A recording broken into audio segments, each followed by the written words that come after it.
At least 46 people from both sides have been killed in fighting and scores wounded in the battle for control of the capital, Tripoli. The fight between the UN-backed government and a rival government led by General Khalifa Haftar escalated on Sunday, with the focus on the airport there. The UN earlier called for a 2-hour ceasefire to evacuate casualties and civilians, but the fighting continued. Violence has been escalating since General Haftar launched a multi-target attack last Thursday. Libya's Prime Minister has accused the rebel leader of attempting a coup and launched a volcano of wrath operation against the militants. Both sides carried out airstrikes. Well, Libya has been divided since 2011 and the death of leader Muammar Gaddafi. The country is now split between the UN-backed government in Tripoli and a rival government led by General Haftar over in Tobruk in the east. Adding to all this, there are also other militant groups active there, including ISIL. Well, the international community is deeply concerned over the recent escalation. Some, including the United States, have temporarily withdrawn their forces from the ground, saying the situation is too dangerous and unpredictable. Now, Washington's urged the rebels to immediately halt the military action against the government, saying a political solution is the only way to solve the crisis. A marked shift in the White House position 8 years ago. Muammar Gaddafi has lost legitimacy to lead, and he must leave.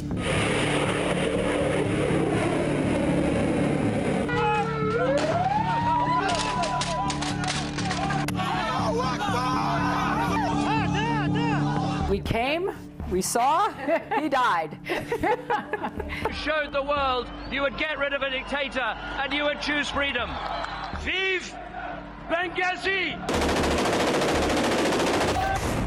The UN, EU-backed regime in Libya, the Government of National Accord, or GNA, is fighting for its very life, all but surrounded now by the army of their rival government, in red here, led by General Haftar. This operation is aimed against all groups considered by the international community to be terrorists. We have Security Council resolutions according to which these organizations are classified as terrorist groups. This military escalation came as a complete surprise to us. It began with warmongering rhetoric from Haftar, which was a throwback to the days of dictatorship and totalitarian rule. General Haftar and his Libyan National Army are on a roll, storming toward the capital, Tripoli. Things are desperate. The GNA have ordered their armies, meaning the various Islamist and militia groups that support it, to counterattack on all fronts. They've given this last stand a name: the volcano of rage. It's chaos.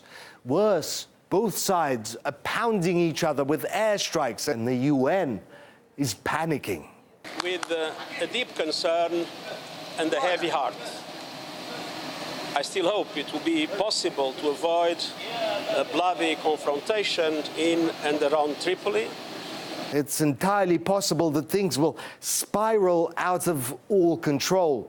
The United States, for one, is already preparing for just that.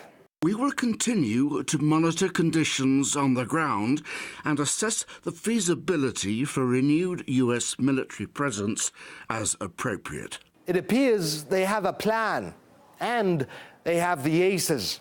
U.S. military presence is an axe hanging over Libya.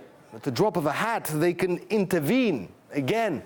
Trouble is, the last time they had a plan, it ended in disaster, turned Libya into a failed state. So here we are, one nation, two governments, and countless fiefdoms, gangs, militias, and sects. A grand battle royale with a prize worth fighting for. The winner gets one of the biggest oil reserves in the world. Author and historian Gerald Horne believes this situation is a direct consequence of NATO actions in 2011. General Haftar will probably ignore the calls for negotiated political settlement, and you may well expect a bloodbath to unfold in Tripoli, which is quite tragic and quite unfortunate, but I'm afraid to say it's the inevitable outcome of the ill-advised attack by the North Atlantic Treaty Organization, speaking of NATO, led by the United States, as a result of this 2011 overthrow of Mr. Gaddafi in Tripoli. This has led to Libya becoming a gateway for migration across the Mediterranean from Africa generally, leading to many people dying in the choppy seas of the Mediterranean. The current regime in Libya is not very popular. It is dependent upon armed militias who oftentimes act like gangsters, looting and plundering their fellow Libyans.